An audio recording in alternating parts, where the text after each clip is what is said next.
So, as I already shared you the importance of today's session and how depth we're going to learn other than your JNTU curriculum, which is very important for interviews and even uh, it should be added in your curriculum as well. The topic for today is polymorphism in action.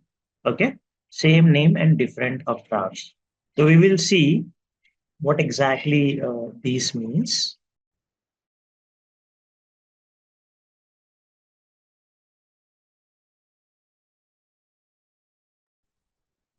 Okay, so we completed encapsulation concept in our last sessions. In encapsulation, we have seen like how we can protect our data, how we can hide our data with different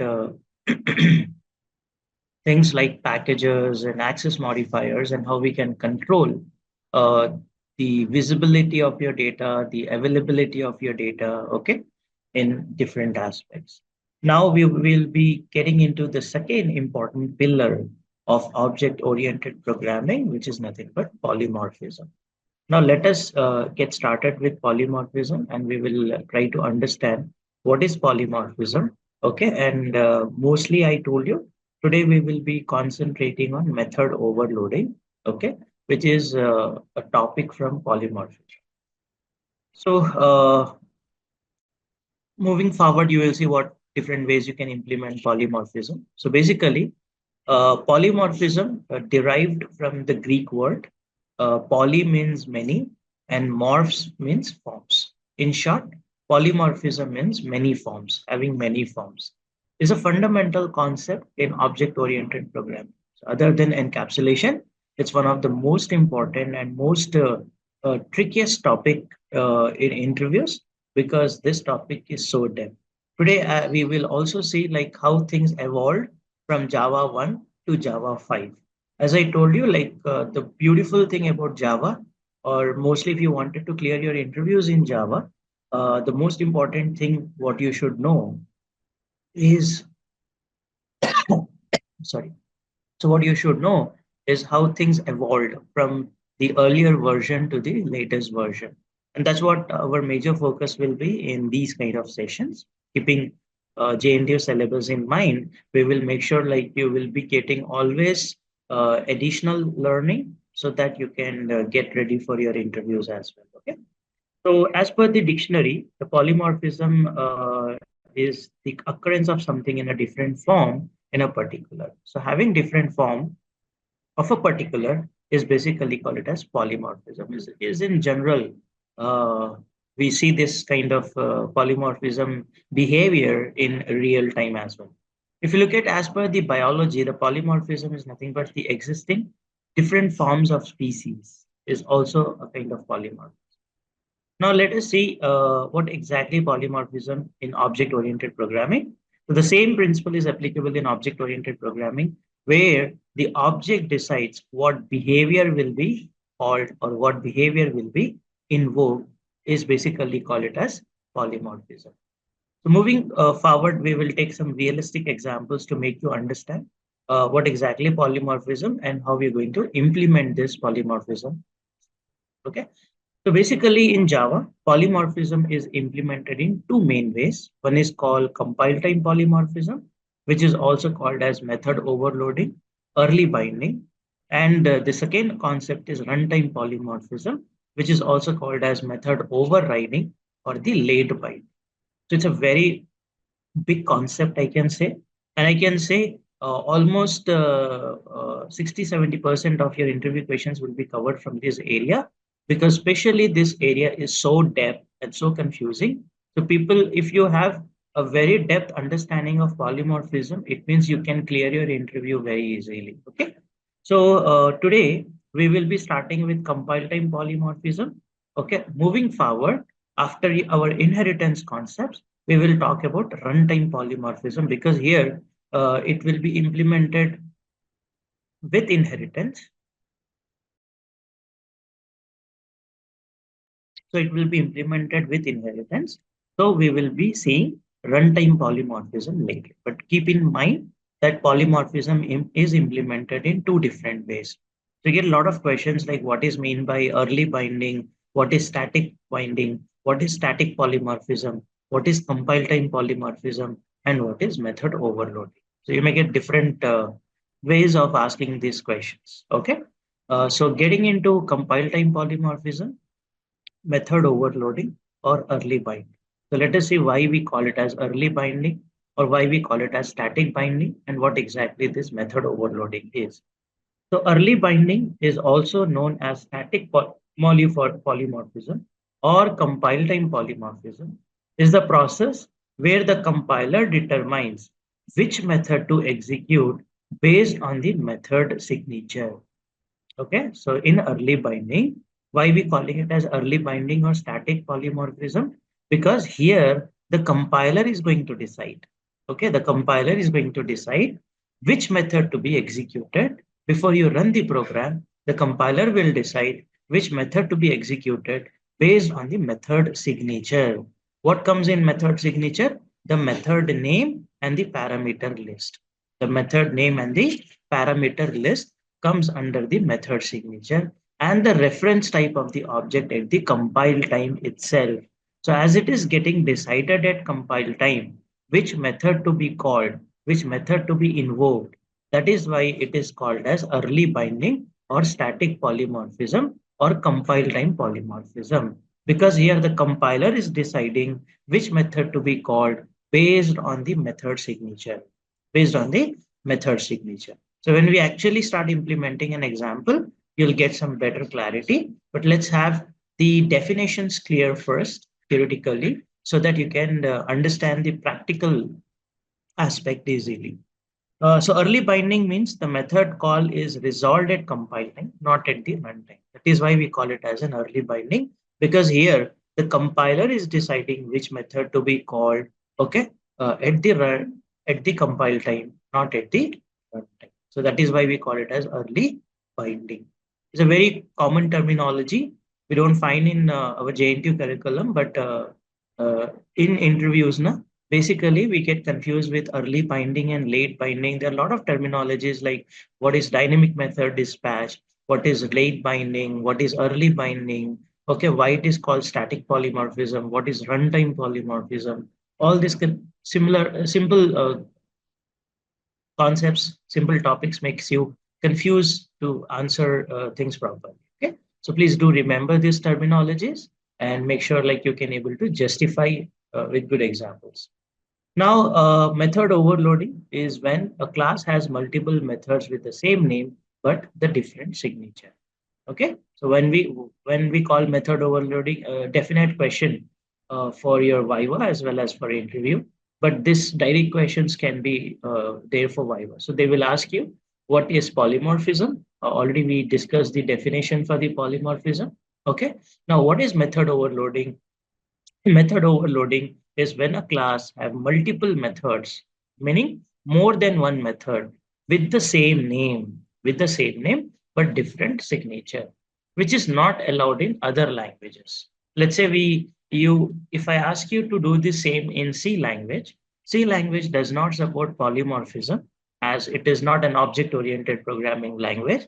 So if we have this scenario, let's say you wanted to perform addition of numbers in C language, then you will be defining multiple methods, right? You'll be having a method, let's say add, okay? The name of the method could be add two integers, okay? Where you will be taking arguments of type integer, let's say int a comma int b, okay? Then you will be writing a logic for it, right? You will be making a method or a function with name called add two integers and making two integers as an argument here. Similar way, if you, this is in C language, okay? This is in C language. So if you wanted to make another method, which where you're adding two float numbers, then you can have a method name as add to float, okay?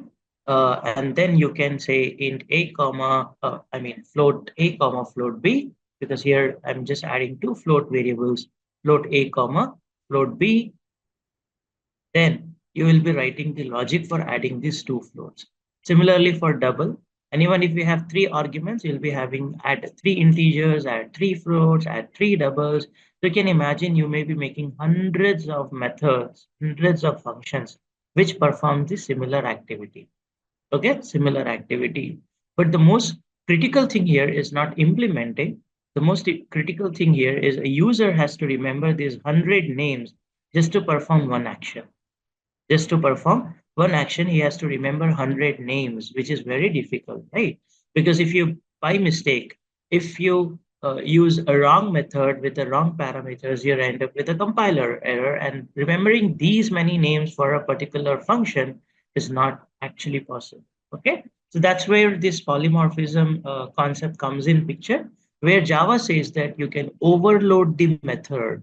Okay, you can have multiple methods in the class with same name. You can have add 100 methods with name called add, no problem. But different signatures must be there. Okay, what is mean by signature here? The method signature consists only of the method name and the parameter list. Like the type, the number, and the order of argument is nothing but the method signature. The Java compiler decides which specific method to call before the program runs. That is why it is called compile time polymorphism. Okay, so before we go and implement this concept of method overloading, I wanted to check, do you have any question on the concepts we covered so far? You all got to know what is method overloading and what is the rules for method overloading.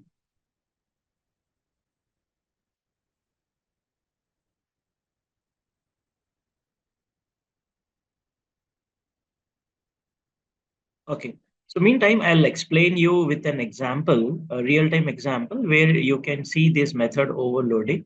Even if your interviewer or examiner asks you, okay, explain this method overloading along with an example. You can explain in multiple examples, but let me take you one simple example. You generally find in shopping malls. Let's say you did a shopping and you wanted to make a payment. So imagine a payment system that has a single method called process payment.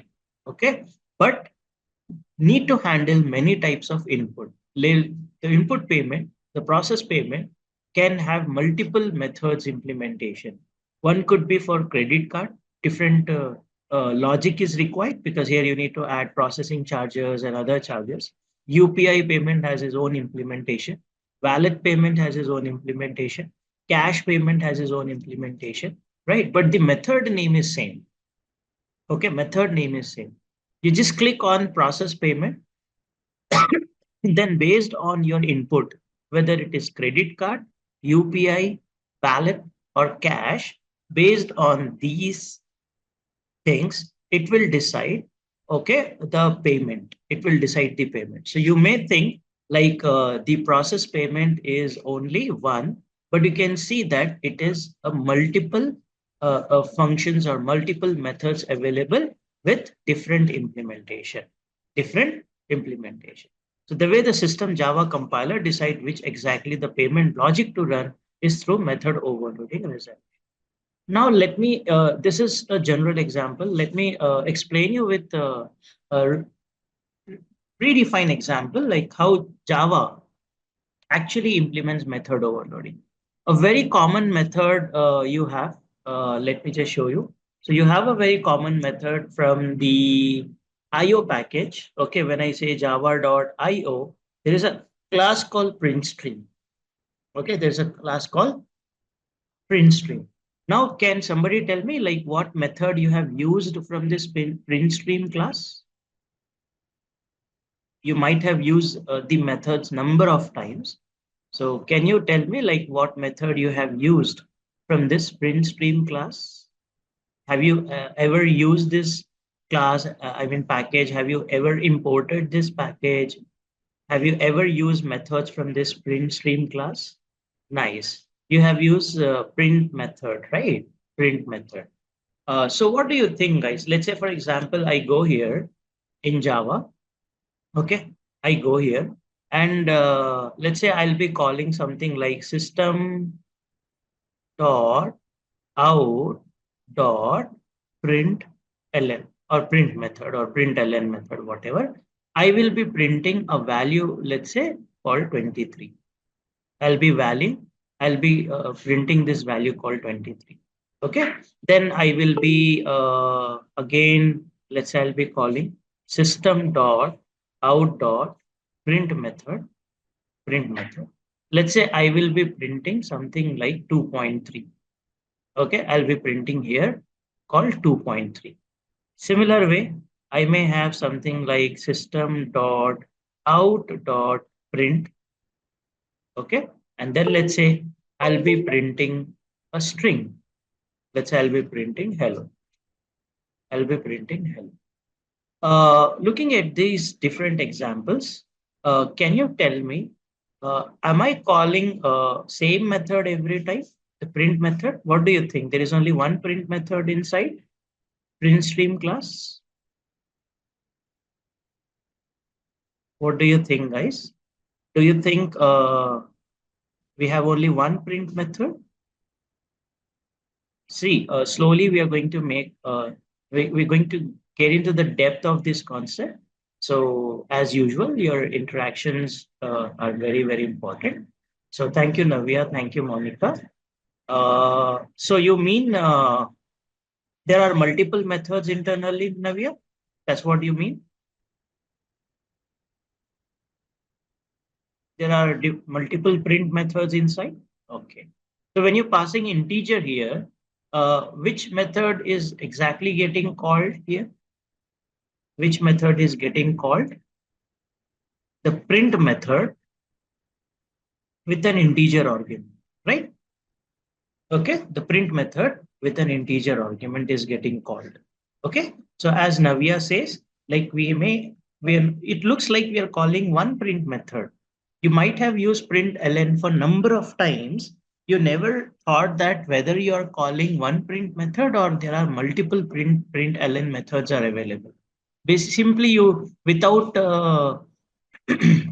having a in detail knowledge, you simply make use of println method and you may pass any type of arguments and the compiler will take care which method to be executed, right? Otherwise, imagine if there are 10, 20 print methods or println methods with a different name.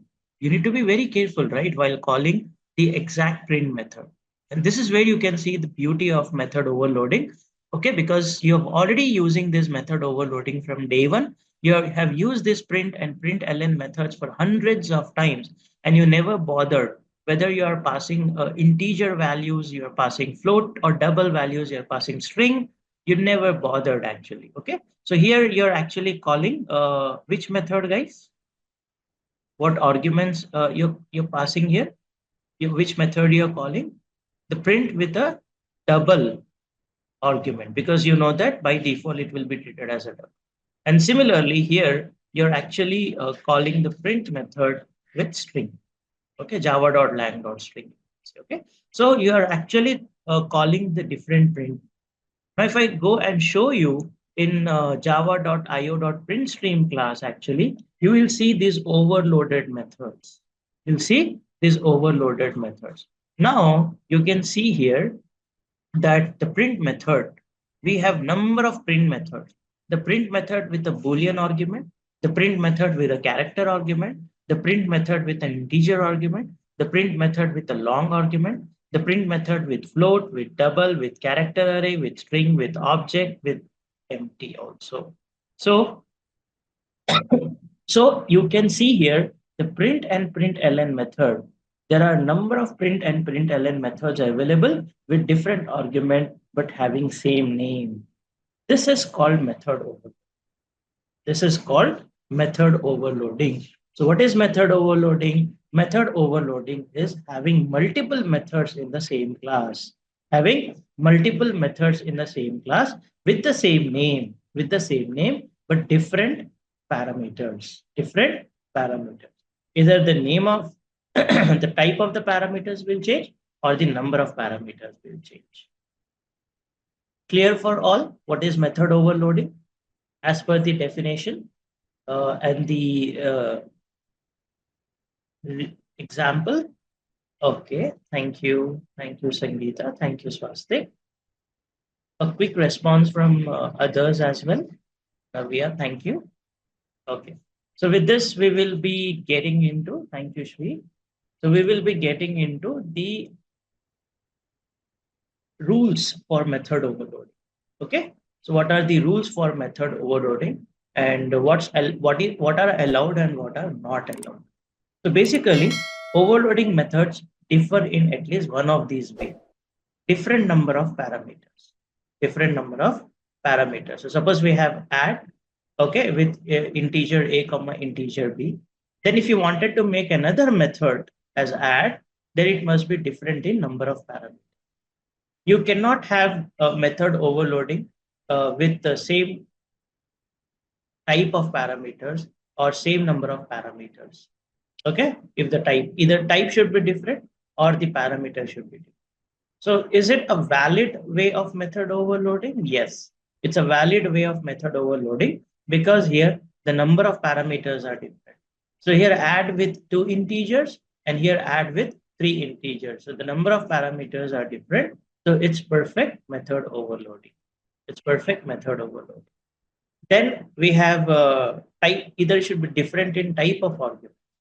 Let's say we have int a comma int b. Again, you wanted to have a method with 2 arguments, but type can be different. Here it can be a double. It's allowed. Okay, it's allowed. Just changing the variable name doesn't make sense here. Okay, variable name is not comes under the rule. It can be any name. Either the number of parameters should be different or type of parameter. And the third rule is different order of parameter also allowed, but sometimes it gives you an ambiguity error. So not recommended. So here string name and ID and string name. So if there is only one method and you're calling properly, there will be no confusion. Okay, if you sometimes it may give you an ambiguity result. Need to be careful with this, but the order of parameter is also possible. Okay, so you can just remember these 3 rules for method overloading. That's all. Comparatively with runtime polymorphism or method overriding, this is very simple because method overriding have at least 10 to 15 rules for method overriding. Okay, that's why that becomes a very important topic for interviews. And mostly overloading versus overriding is a compulsory question, even in your regular Viva as well as for interviews. And going in depth, they will ask you a lot of questions from method overloading, overriding, and overloading. Okay, so I hope the rules are very clear for all of you. Let's see what doesn't matter also, so that when we implement, you'll not be having any confusion. Okay, now what does not matter here? Return type does not matter. The return type can be different, but you cannot overload methods just by changing the return type, which is not allowed. But return type does not matter. Let's say you have int return type and you have double return type. Is it allowed, guys? Do you think is it a proper way for method overloading? Will this be allowed as a method overloading? Because return type is different. So everybody thinks yes, it is allowed, but it is not allowed. So as I told you, based on the return type, if it is integer and near it double, but what it sees is the signature. The signature is nothing but the number of arguments are same and the type of the arguments are also same. So this is not allowed. So only return type is different. So this causes a compile time error called duplicate method. So remember, if the return type is different, it doesn't make method overloading. So return type is not considered in the method overloading concept because this is a little confusion with most of us. Like we think like if we have a return type different, then it's allowed as a method overloading, but no, it will not allowed as a method overloading because here the number of parameters and the type of parameters are same, even the names are same, so not allowed. You will be getting a compile time error saying that duplicate methods. Okay, duplicate. Similarly, what if the parameters are double? Then it's allowed. Okay, then it's allowed now because that's what I told you. Either it should be the different in the number of parameters or it should be in the type of parameters and it should be different in the order of the parameters. Those are the only 3 rules you have. If you are following those 3 rules, then method overloading is allowed. But if it is different in the return type, then it doesn't make sense. You will be having an error saying that you're duplicating the method. So return type does not added in the signature of your method overload. Okay, clear now? Is this clear for others as well? That this is not allowed? Anyhow, I'll show you practically. But now, before we get into, I want all of these rules to be clear. Okay. Now, even access modifier is not make sense here. So overloading method can have any combination of access modifier like public, private, protected, or default. The modifier itself does not create a method overload. Suppose we have public void check ID and we have public void check ID, private add check ID. Okay. Is this allowed?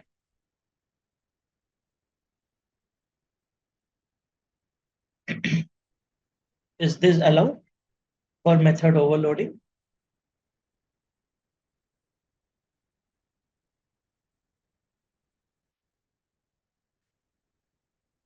Okay. No, it's not allowed. You see here, there is modifier is different, public, private. But you see here, are we following method overloading rule that the type of the argument is different, right? Here int employee ID and here string batch code. So the type of the argument is different. The type of the argument is different. So it is allowed. If the type of the argument is same, then not allowed. Okay. So access modifier, even if it is public, private, if the argument type is same, it will be it will not allow. Okay. Now what we will do is, okay, we will go for an implementation. We'll see an example, and then we'll come back to this. Till now, whatever we have covered is for JNP. Okay. So if you can understand what is polymorphism, what is compile time polymorphism, what is static polymorphism, definition, rules, and the example, if you write it, whatever we have discussed so far, if you write it, you will get full marks in your JNP. Now, from this topic, we will be getting into placements perspective or a certification perspective. Okay. So, just give me a minute.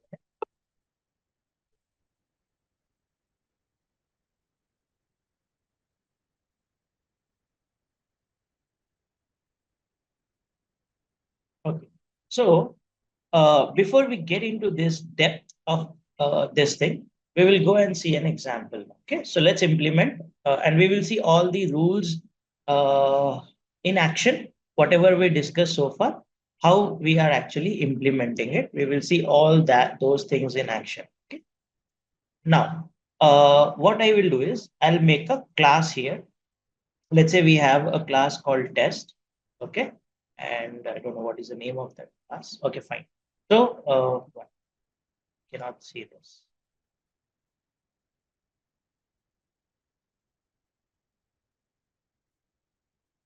Okay. The class name is average. Fine. So I will make a class now. Okay. So let's make a class called average. Okay. Let's make a class called average. Now inside this average, okay, I wanted to provide some methods. I wanted to provide some methods for finding the average of the numbers. Okay. So I will use access modifier as public. Return type, let's say I wanted to return the value. Basically, an average will be in float. So I may be returning a float value. So return type is float. And the name of the method, let's say AVG. The name of the method, let's say AVG. Then it is going to take an average, or it is going to calculate the average of two numbers. So I will be taking two arguments here. Let's say int x comma int y. Okay, int x comma int y. And then I simply go here and say return, okay, x plus y divided with 2.0. Okay, divided with 2.0. Now, I have some questions here for you. So first thing is we created a class called average. Okay, we created a class called average. And we have defined a method with access modifier as public, return type as float, the name of the method as average. The name of the method as average, AVG, which takes two arguments, int x comma int y. And what I'm returning, I'm adding both of them, and then I'm dividing with 2.0.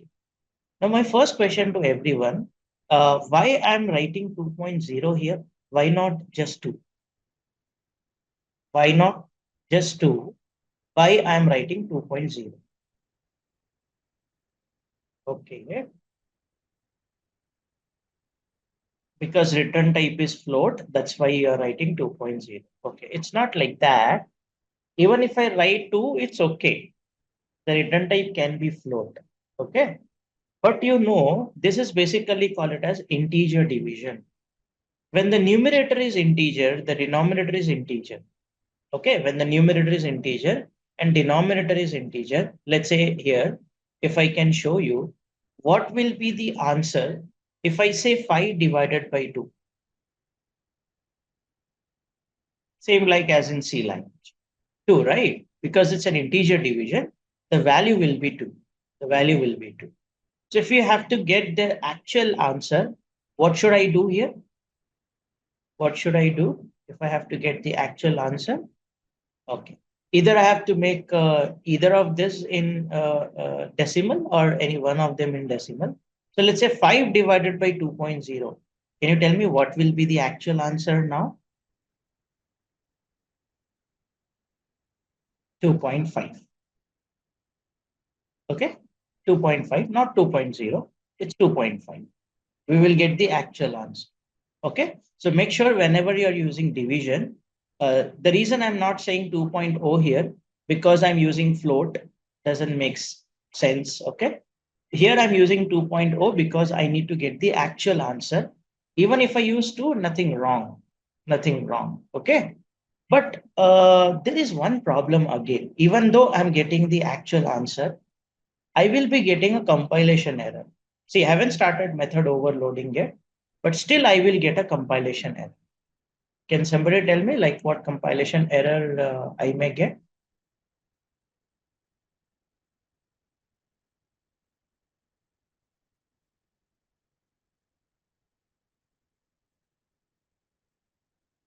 Okay, what compilation error I may get? Anyone? Look at this code. Oh, I think it's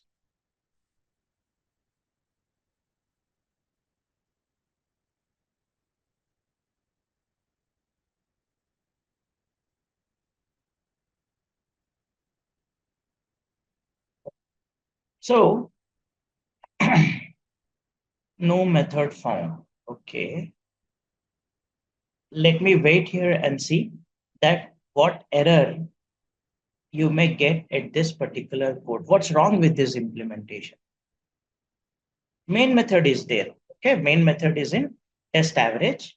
And let me also show you, like you can make an object of it, but not required for now. Okay, not required for now. Even I'm not using this, I'll comment out this. But I will be getting a compilation error. Can you identify what compilation error we will be getting it? This is regular method rules. I haven't started method overloading yet. Okay, I have not started method overloading yet. This is as per your regular method rules. What am I doing wrong here? What am I doing wrong? Let's see who will identify. Return type. Okay, nice. There is something related to return type. That's correct, Anirudh. So what changes I have to do, Anirudh, so that the program works fine? I'll show you the error. But before I get into the error, you have to think. Okay, you have to change it to double instead of float. Why we have to change it to float, Sangeeta? Why we have to change it to double instead of float?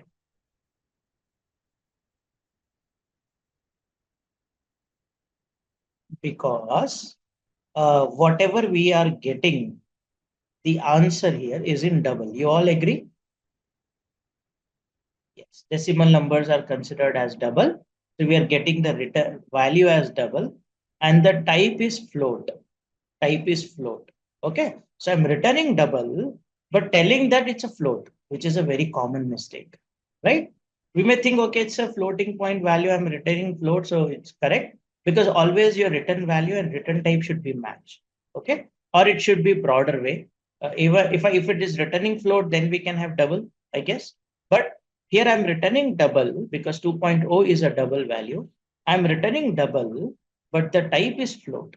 The type is float. So here it will say that wrong return type. Okay, wrong return. Now you see, this is very important. While it's regular, what we can say, rule where you have to implement whenever you're doing method overload. Now I'll just go and compile our test average. Okay, test average dot Java. You can see here we will be getting a compilation error. It's saying possible incompatible types, possible loosely conversion from double to float. Okay, very clearly it's telling what you're getting is a double value and what is returning is a float value. So here it's incompatible type. You may lose the data. So that's why I'm not going to convert it. Okay. So how to fix this problem? How to fix this problem, guys? As already Sangeeta has suggested to make it double, let's not do that. Can I make this as float? Because I just wanted to have floating point value. I'm not be interested in so precise value. So can I make this as float, guys? Can I make this return value as itself float so that there will be proper match? Okay, how can I do that, Navi? How can I make this expression as float? Yeah, thank you, Shravani. Thank you, Navya. Yeah, you can add this suffix as f that makes it as a floating point value, or you can typecast it to float also. You can typecast it to float as well. Yeah, explicitly we have to typecast. Very nice. Now this gets compiled. Now this gets compiled. Now I compile the code. You can see it's perfectly getting compiled with no error because there is nothing wrong with the implementation of this method. There is nothing wrong with the implementation of this method. All clear, guys? Understood what is a basic method implementation? Yeah, thank you, Shravani. Thank you, Sangeeta. Others, before I get into method overloading, is the method implementation clear? Thank you, Prasanna. Thank you, Monica. Yeah, thank you, Srikar. Thank you, Navya. Thank you, Ajay. Great. Okay. So now let's go and implement the method overload. Till now, did I implemented method overloading? Is it an example of method overloading? No, right? Till now, it's not an example of method overloading. Okay. Now I will be having a method overloading. Let's say I will be taking the double values,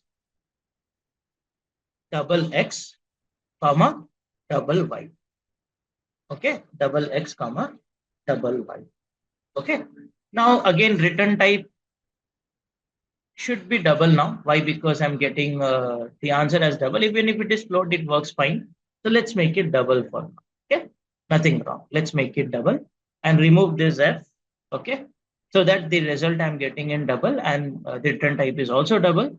Arguments are also double. So don't worry about the return type. Huh? Return type does not matter in overloading, as I already shown you. I'm just writing this return type based on what it's returning. Okay, what it's returning. So it can be different, nothing, no problem. But most important thing is the arguments must be different.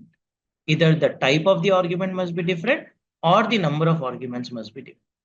The type of argument should be different or number of arguments should be different, but method name can be same. Method name can be same. Now tell me, if I call system.out.println, if I call the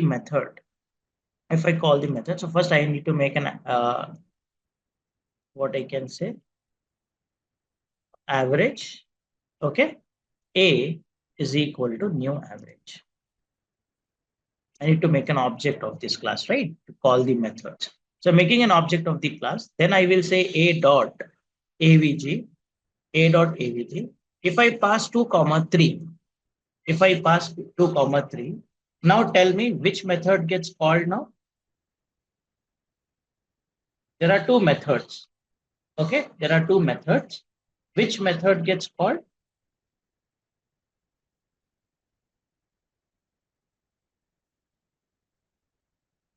First one, correct? Okay, first one, int. Okay, int method gets called. So if you want clarity, I can have one print method, print statement as well, so that you can see which method is getting called. So here the compiler decides at the runtime which method is getting called. So I can say int called. Okay, int called, so that you can see which method is getting called. So now I will also add here as double called, or in short I can write d hyphen d called. Okay, d hyphen d called, double called. Here also I can say I hyphen I called. So integer called, and here double called. So that way you can see which method is getting called and what answer we are getting. So as I told you in method overloading or the early binding or static polymorphism, the compiler will decide. The compiler will decide which method to be called. Just excuse me.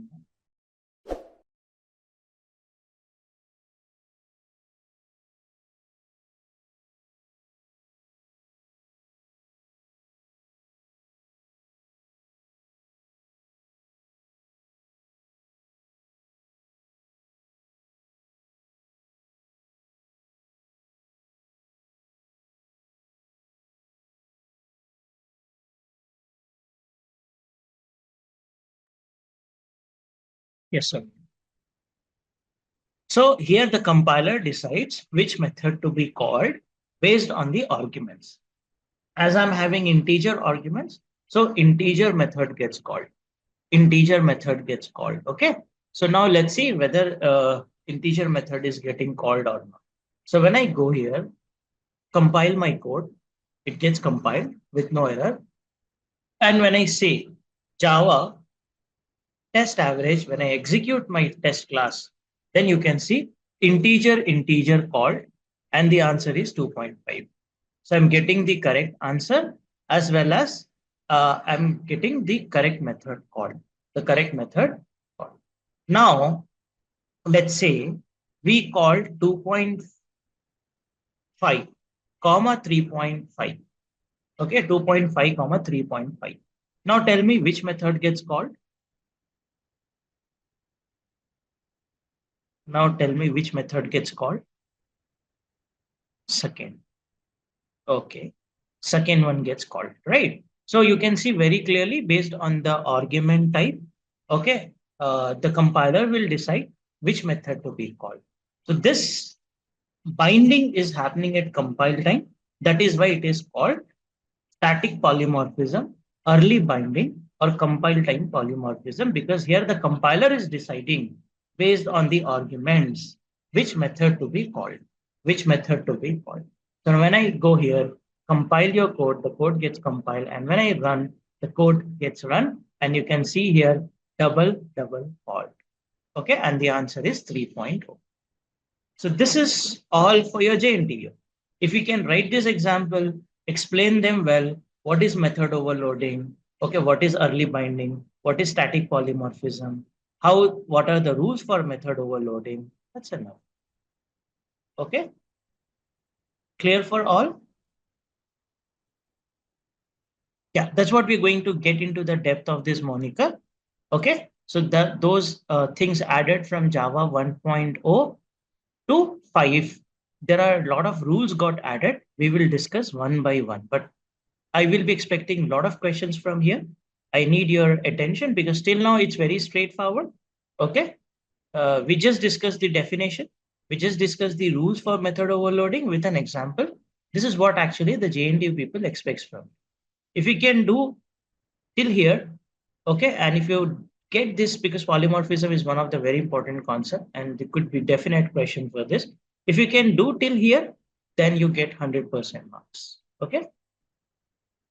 If one argument is double, it is called double method. I did not get it. Not like that actually, Sangeeta. We need to properly understand the rules. Okay. We need to properly understand the rules. It's not like if one is double, the double gets called. Okay. So we will see that what things are possible. But now I wanted to check as per JNTU, is it clear for all? If you get this question in exam, explain method overloading with example, explain compile time polymorphism, explain early binding, explain static polymorphism. Can you explain with rules and an example as per the JNTU? Everyone, please confirm. Yeah, Monica says yes. Thank you, Monica. If you have any doubt for now, please ask me. Kiranmai says yes. Shravani says yes. Thank you. Come on, expect a response from everyone here so that I can go for the next topic. Thank you, Prasanna. Thank you, Ajay. Pawan says yes. Thank you.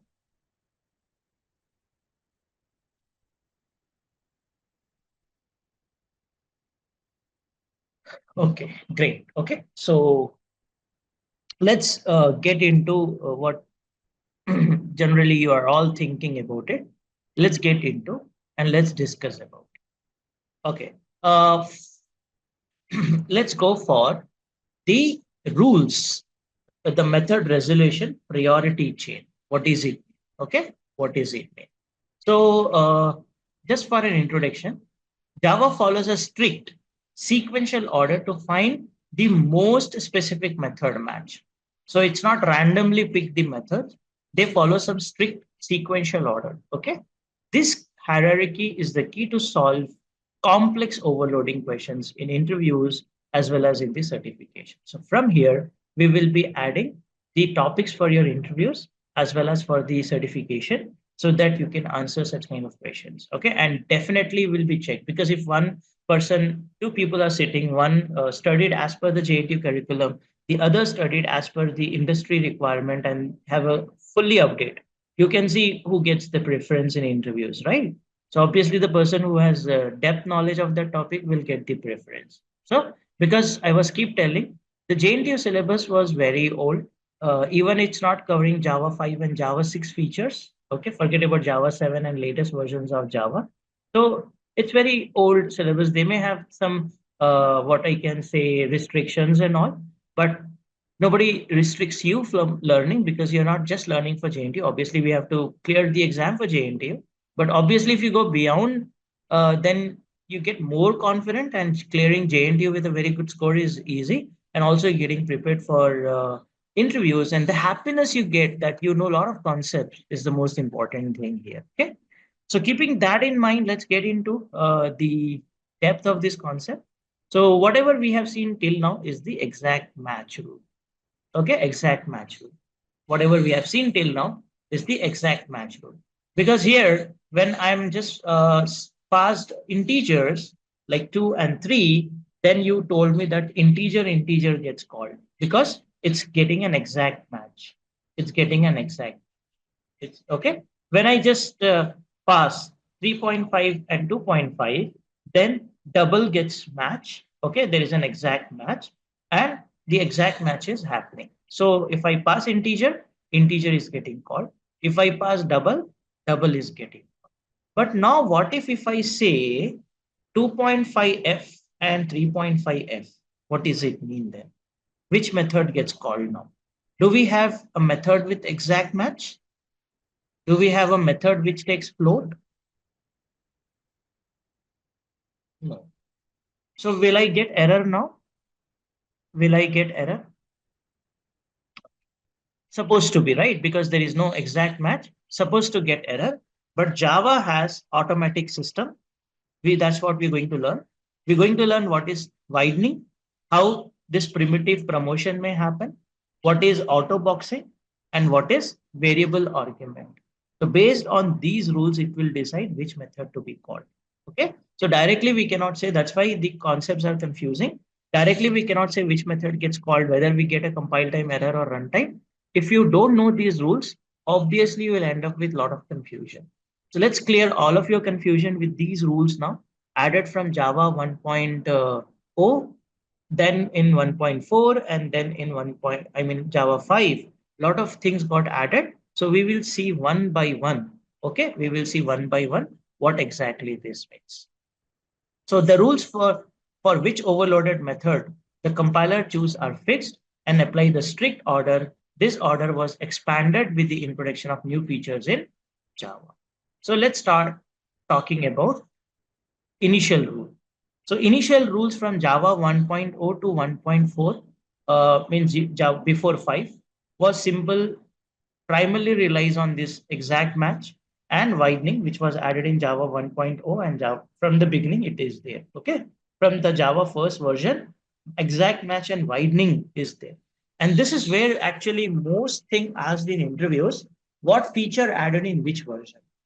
Okay, what feature, not only for method overloading, anything you study, the most important question you will get in interviews is what feature got added in which version is important. You should know from Java 1 to the latest version what things got added.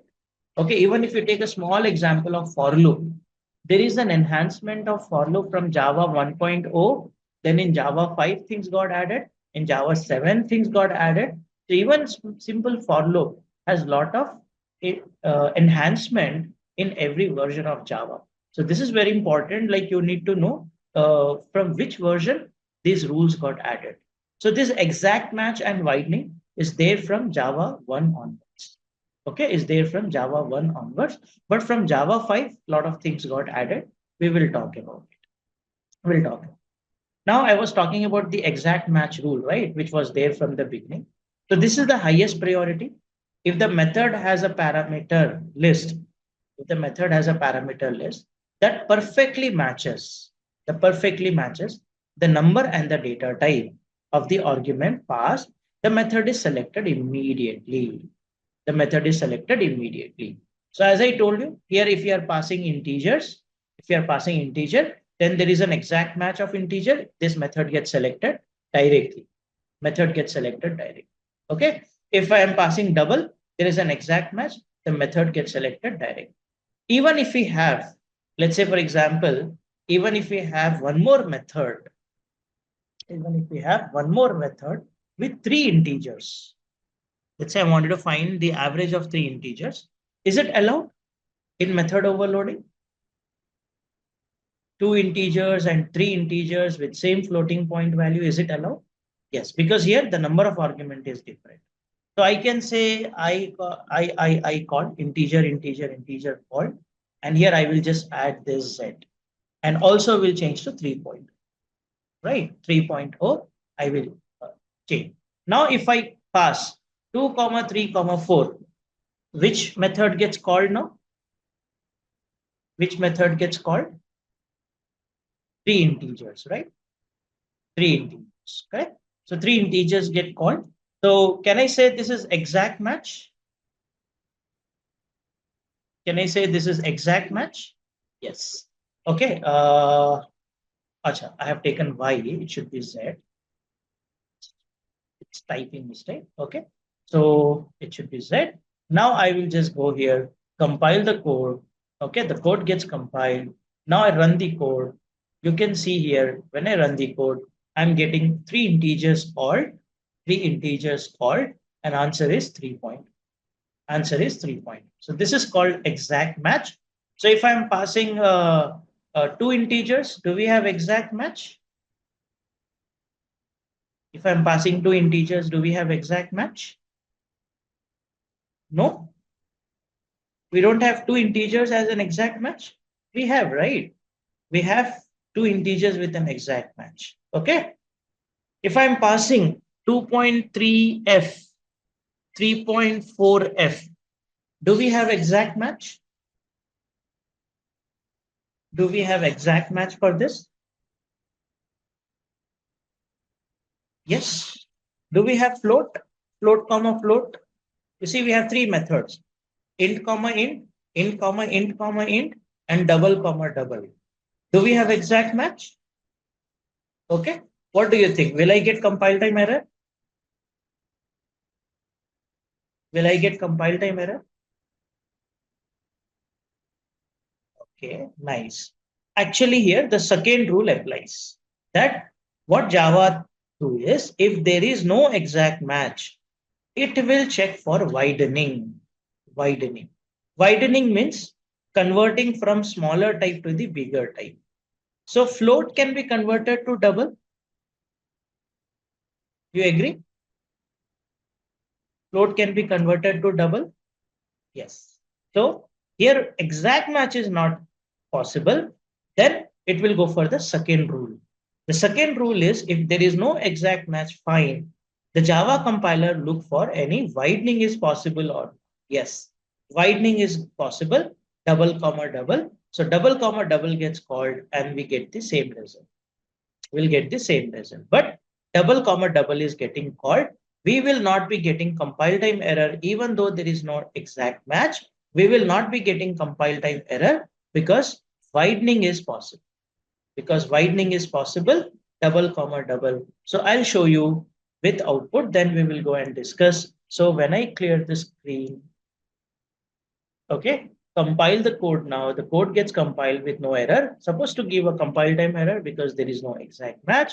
But now when I run the code now, okay, when I run the code, you can see double double getting called, and this is my result.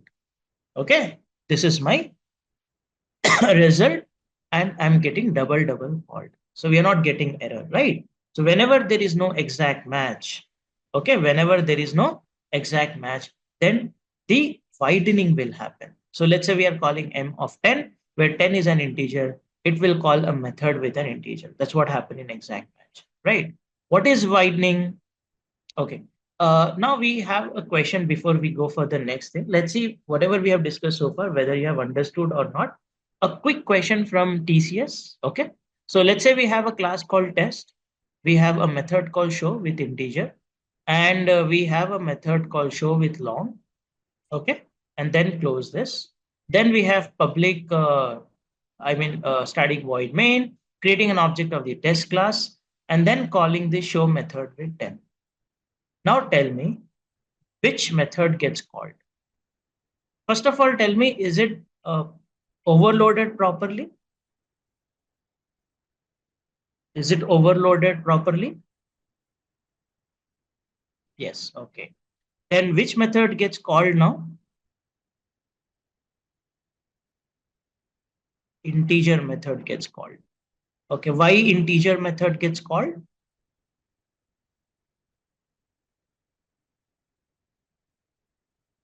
Why integer method gets called? Is it exact match? Is it exact match? No, it's not exact match because it's not primitive type. It's a wrapper type, guys. Okay.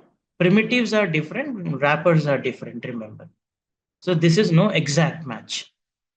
So what happens? What is the next rule? Widening. Is widening possible here? Is widening possible here? Yes. So which method gets called now?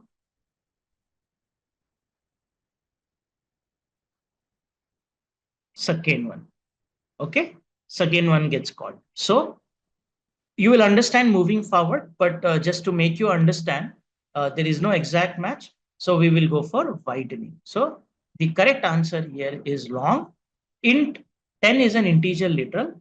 Exact int does not exist. So widening possible to long. So that way long gets called. Long gets called. Okay. Just now we have seen. Just now we have seen with one example how widening can happen. How widening can happen. I'm passing float. There is no exact match. There is no exact match. So double double gets called. Double double gets. Yeah. I will show that question again, Anirudh. See this question very carefully. These type of questions you get in interviews as well as in certifications. A lot of questions are there, and this way they can make you a lot of confused. If we have, okay, can I have questions on this, Manoj? What exactly you did not understand? Let me know. Because I told you, if there is no exact match, widening will happen. So my question was, I was having two methods. Show, no, that is wrapper type, Manoj. Integer is a wrapper type. It's not integer. Remember, uh, okay, we have primitive types and we have classes for it. You know, in Java, there are actually primitive types. Okay, primitive types like int. Let me just show you from the beginning. We have like byte, short. Okay, data types like int, long. Okay, float, double, char. Okay, boolean. These are all primitive types. These are all primitive type. Okay. And we have a wrapper classes also. For each type, we have a wrapper class, meaning a class type, a class type. For byte, okay, for byte, we have a wrapper class called byte with capital B.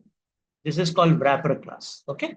So this, when you make an object, when you make a variable of this, you're not actually making, you're making an object of this.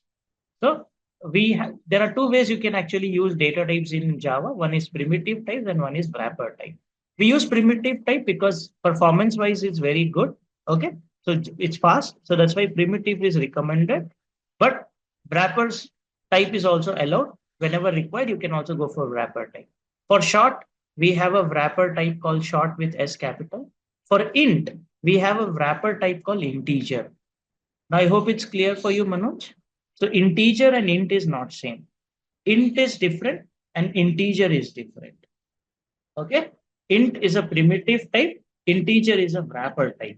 For long, there is a wrapper type called long. For float, there is a wrapper type called float. For double, there is a wrapper type called double. Okay. For character, there is a wrapper type called character. For bool, there is a wrapper type called boolean. So these are all called wrapper classes. Okay. These are the classes and these are the primitives. I hope Manoj and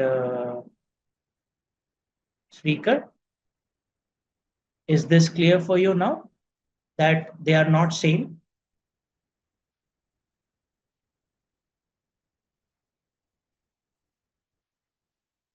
Okay, thank you. Thank you, Speaker. How the wrapper type is different from primitive type. These are classes, Pranay. Okay, these are classes which has its own fields and methods and everything. Primitives are built-in types which basically made for high performance.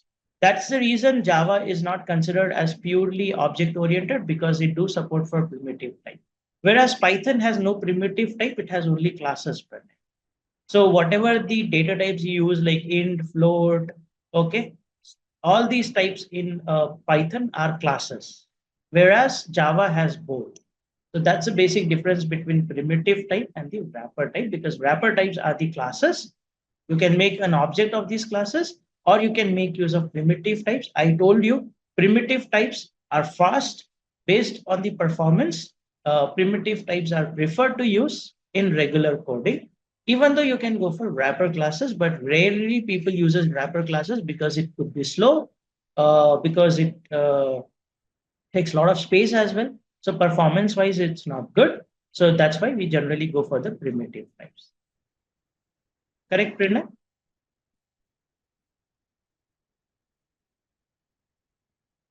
Okay. So moving forward, this understanding is very, very important. So now I hope this is clear for all. So do we have an exact match now, Manoj? Do we have an exact match now? Yes or no? I will tell you, sure. I will tell you. If you wanted to, okay, let's see this with an example. Huh? Let's implement this with example. Let's see how this can be executed. So I'll do one thing. I'll just go here. Okay. We have a test class, right? So let's go for the test class and change this. I'll comment out this. We may need this in future. So I'll comment out. Now I will show you. Anyhow, we are going to discuss this, but let me show you. We have this class test. We have void integer. Okay. And then let me call this method. Okay. Let me call this method. So first of all, I told you here the output is long. First, I wanted to show you because there is no exact match because int is a primitive type here. So there is no primitive type available. There is no primitive type available. Okay, it will search for the widening. So there is no exact match. So it will go for widening and long will be printed. So first of all, let's see the output and then we will answer Shravani's question. So when I compile the code gets compiled because there is no error. And you can, oh, I'm compiling a different one. Sorry. I need to compile the test now. So I will be compiling test.java. Code gets compiled. Now we run test and you can see long is getting called. Okay, long is getting called. There was a question from Shravani that what if I have to call this integer? Let's say if I say new integer, if I make an object of it, if I make an object of it, integer, then which gets called, guys? Which one gets called? Yeah, Pranay, I'll talk about what is widening. That's what our next topic is. Okay, integer one gets called. Correct? So I'm making an object of integer class now. So when I make an object of integer class with a value 10, now do you think that it gets the integer one gets called? There is an exact match. You all agree?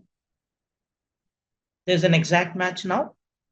Yes. Okay. So now you see here, there is an exact match. So when I compile, it gets compiled. Okay. And then when I run, you see integer is getting called. Okay. If you write int in place of integer, okay, something called auto unboxing is happening, Manoj. We will talk about it. What is auto unboxing? Okay. Good questions coming up. Great. We are just in the beginning. We have a lot of things to discuss. So let's continue with this widening and everything. Because I'm making an object now. Yeah. We use new for making an object, right? From day one, we are using new to make an object or to invoke the constructor. We have to make use of new. So that's why I'm using new there. That's how you make an object of integers, right?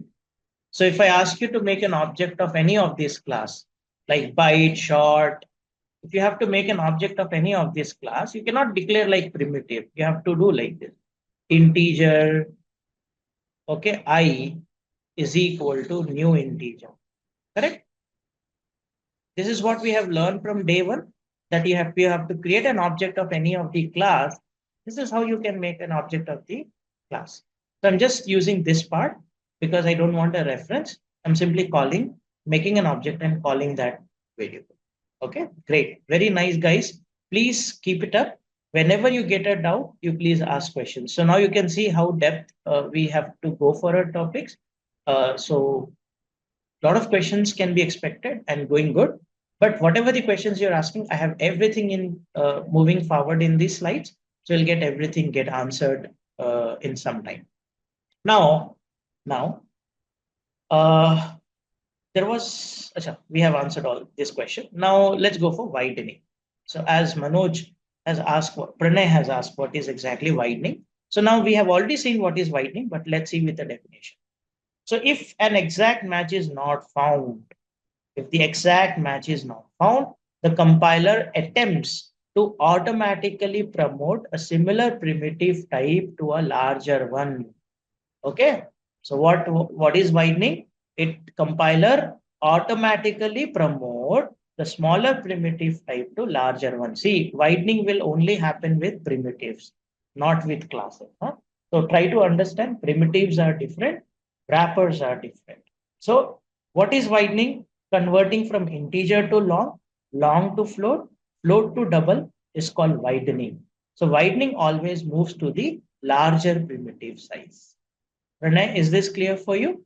What is widening?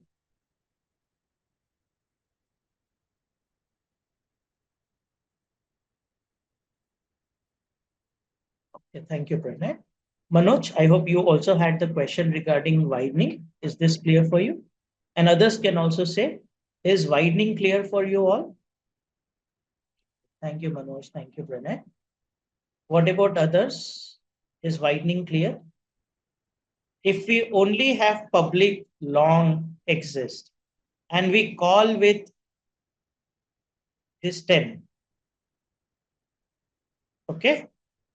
We call if we only public void m long a is there and then we call 10, okay? Then there is no exact match, but widening may happen. Widening may, if we don't give long, then it will give error. Yes. If none of the rule applies, Pranay, it will give error. Okay. If there is no exact match, no widening possible, it will give error. Okay. If there is no exact match, no widening is possible, it will give error. Example, in this case, you see we are having, let me go back to our test average. Now you see here, we have method for integer, integer, integer, integer, integer, and double, double. Now I try to call values like this. 2L, comma 3L. You know what values I am passing now? What values I am passing, guys? Long. Okay. L stands for long, right? 2L and 3L. Now tell me, do we have exact match? Do we have exact match? No. We don't have exact match. We don't have exact match. Okay. Do we have widening possible? Okay. Which one, Monica? Which one? Integer is not widening, right? It's narrowing because integer is smaller than long. Yeah, double is there. Double is there. Okay. It will go for widening.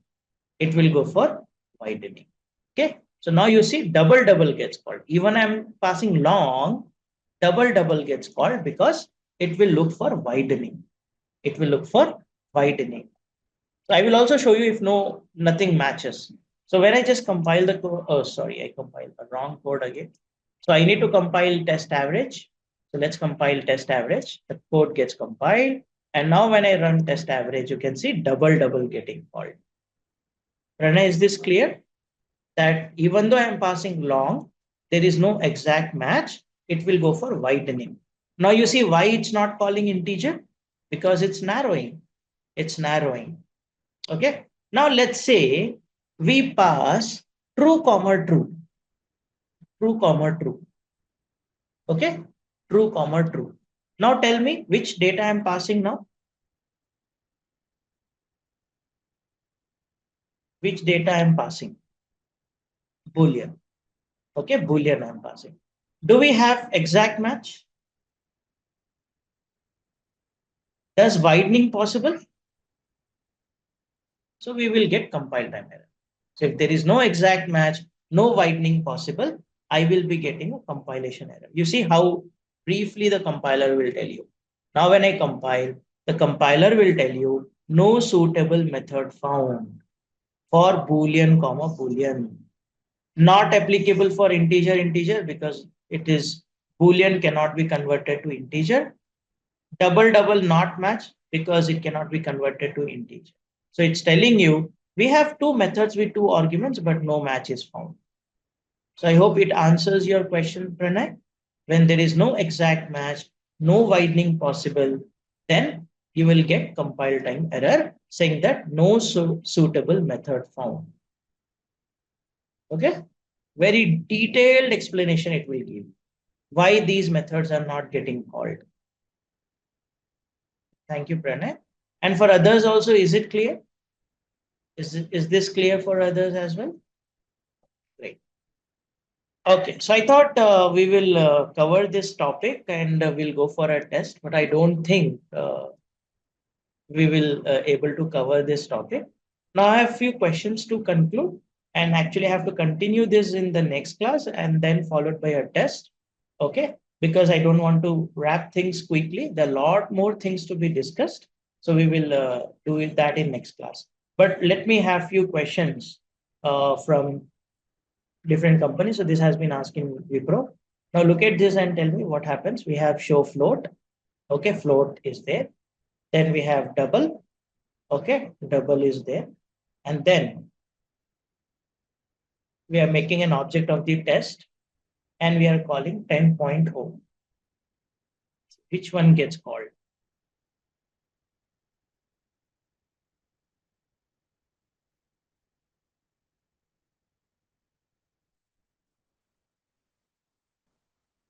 First one or second one? Check the rules. Do we have exact match? Do we have exact match? Okay. Do we have exact match? And keep asking this question unless we get correct answer. No, because this double is primitive, guys, not sorry. This is wrapper type, not primitive. And what I'm calling is a primitive type. Okay. So what do you think? Do we have exact match? Yes or no? No. It looks like exact match, but no, right? Do we have widening possible? Yeah, float is a primitive, but it's not widening, right? It becomes narrowing because 10.0 is double. Can automatically convert from double to float? No widening.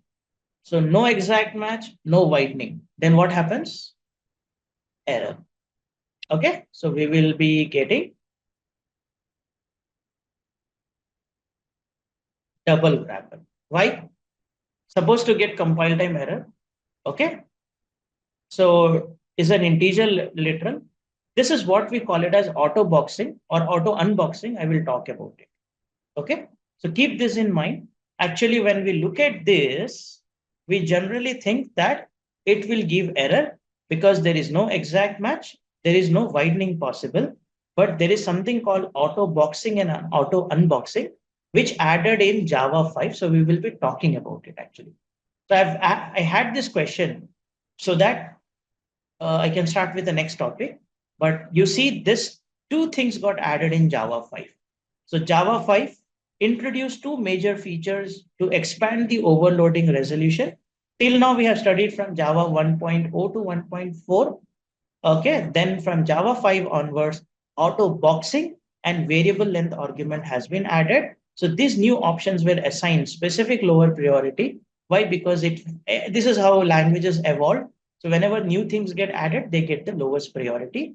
So in the next class, we'll talk about it, how that code was allowed and what exactly mean by auto boxing or auto unboxing. A definite question in interviews. Okay, a definite question in interviews. What is auto boxing, auto unboxing, along with the variable length argument? If you're all okay, then I can take more half an hour and conclude this topic.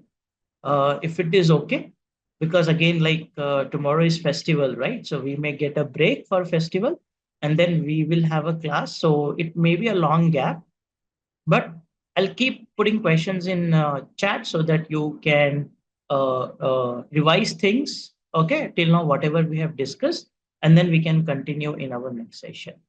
So it's your call. If you can go for another half an hour, I can conclude this topic, possibly with a test. Okay. If not, we will just see that in the next class. I hope till now it's clear for all. Till now, everything is going good. Yeah, that's what I have to answer when we go for auto boxing things.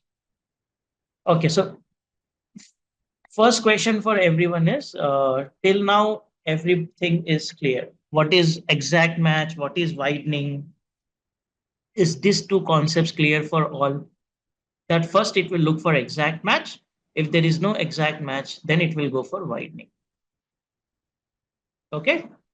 So don't get confused with auto boxing and aware arc because there are a lot of depth concept. Unless and until you don't have clarity, the concept is not clear. Okay. Next question is, shall we go till 11:30 today so that we can conclude this topic?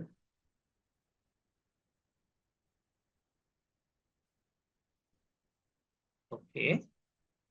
Yeah, I know. Like you may all have your commitments. No, wrapper classes widening will not happen, Shruti. Widening will only happen with primitive types. Okay.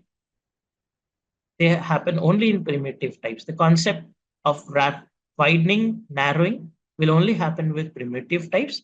In objects are differential. So objects will not do that's we call it as upcasting and downcasting may be possible, but not widening and narrowing. So this concept relevant to the primitive types, not with the wrapper types. So I get some responses. Let's not to continue because they may have your own commitments. I respect your commitments, but I have to go slow because the concept is so depth. So thought of covering all the concept, but did not happen. That's perfectly fine. Will widening happen if we give one value int and another double? Yes, Rikan, it will happen. But that may result to the ambiguity, and that was the last topic for the day. I have a few interesting questions on that. Like what happens when we go for this kind of scenario? What happens? So we have a lot of things. That's why I'm telling like if we can continue for another half an hour, I'm pretty sure like all of your questions gets cleared because I don't want to leave anyone with having questions uh, and that too with a gap. So that may not work. But if all of you can revise this concept and come, we can conclude up to 1.4. And then from Java 5, whatever enhancement happens, we can discuss in our next class. So all okay with that?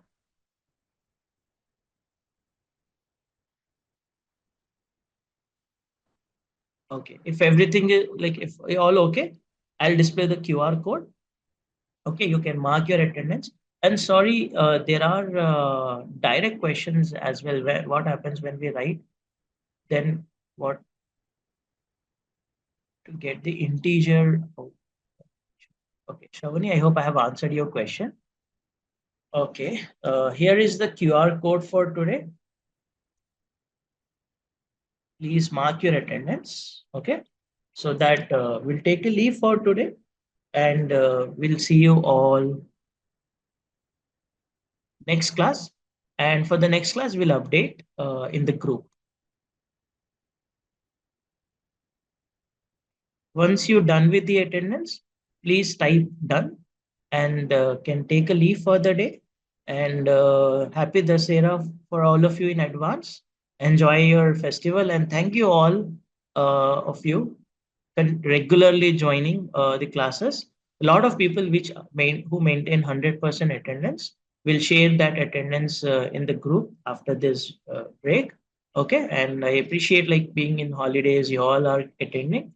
So that's very nice of you all. Thank you, and we'll see you all in the next class. And about the next class, we'll update in the group. And thank you all. So if admin is here, let's check if we can get an update for next class.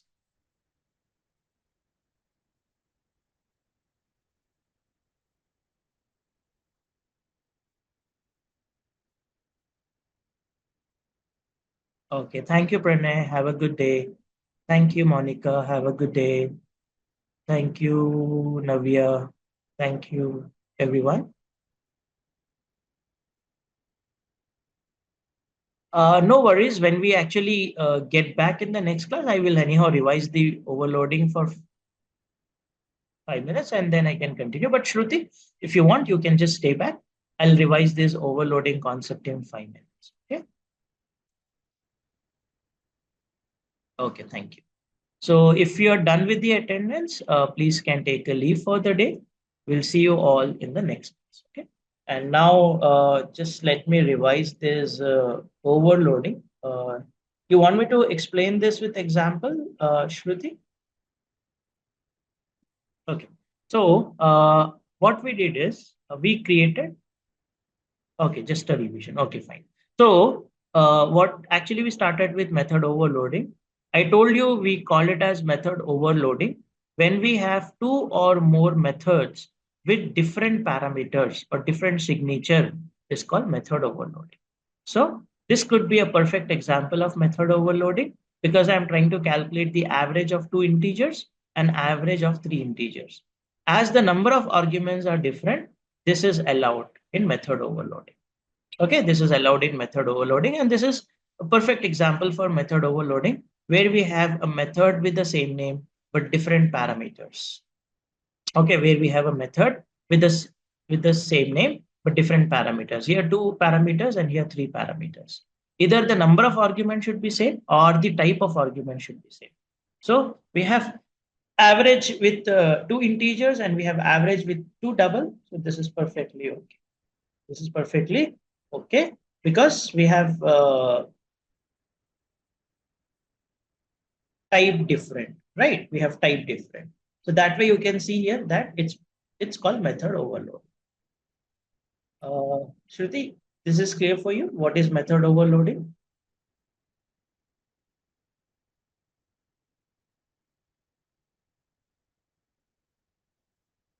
Let's see if you have any specific questions on method overloading. I would like to answer your question and then we'll see like if I can explain. Oh, sorry, messages I was not able to see. Yeah, thank you, Shruti. Widening means basically if you are actually passing this value, let's say 2.5 f, okay, and then 3.5 f. So here you can see that there is no exact match because I'm passing floating point value. So do we have any method with floating point argument which takes two floating point argument? No. This is not possible because this is narrowing. This is not possible because number of arguments are not same. This is possible. Why? Because float can be converted to double. Okay, so MSD, this is how widening happens, that float can be converted to double. So there is no exact match, but there is widening possible. So that's why double double gets called. Okay, thank you. Thank you, everyone. Have a good night and see you all in the next session.